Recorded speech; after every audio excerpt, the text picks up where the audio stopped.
Sports photography आणि event photography यामध्ये नेमका काय फरक आहे तुमच्या मते? तो खूप मोठा फरक आहे. स्पोर्ट्स फोटोग्राफी तुम्हाला खूप जास्त काही शिकवून जाते खरं. म्हणजे तुम्हाला तत्परता काय असते किंवा ते टायमिंग जे आहे ते जुळवून घ्यावं लागतं. तुमच्याकडे ते टायमिंग जर नसेल तर कदाचित तुम्हाला खूप साऱ्या अडचणी येऊ शकतात स्पोर्ट फोटोग्राफीमध्ये. बेसिकली स्पोर्ट्स, आता जर आपण एखादा इंडोर स्पोर्ट्स किंवा आउटडोअर स्पोर्ट्स असे घेतले तर इंडोर स्पोर्ट्समध्ये सेम लाईटिंग असतं. त्यामध्ये तुम्हाला खूप जास्त काही लाईटिंगमध्ये खेळायला लागत नाही किंवा व्हाईट बॅलन्स एक प्रकार असतो, तो जास्त तुम्हाला काही करायला लागत नाही. पण जेव्हा तुम्ही आउटडोअर शूट करतात त्यावेळेला बऱ्याचदा ऊन सावली होणं किंवा वातावरणात अचानक बदल होणं अशा गोष्टी होत असतात आणि यावेळेला तुम्हाला तुमचा एक्सपोजर बाकी गोष्टी सांभाळायला लागतात.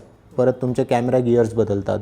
जिथं तुम्ही इंडोअरमध्ये तुमच्याकडे लहान लेन्सेस यूज करू शकतात तुम्ही वाईड अँगल किंवा सेमीटेली आपण ज्याला 200पर्यंतची लेन्स असते ती यूज करू शकतात. पण स्पोर्ट्समध्ये जेव्हा तुम्ही मोठे खेळ खेळतात, मोठे खेळांचं जेव्हा तुम्ही शूट करत असतात त्यावेळेला तुम्हाला पॉली लेन्सेस यूज करायला लागतात ज्यांची रेंज खूप जास्त असते.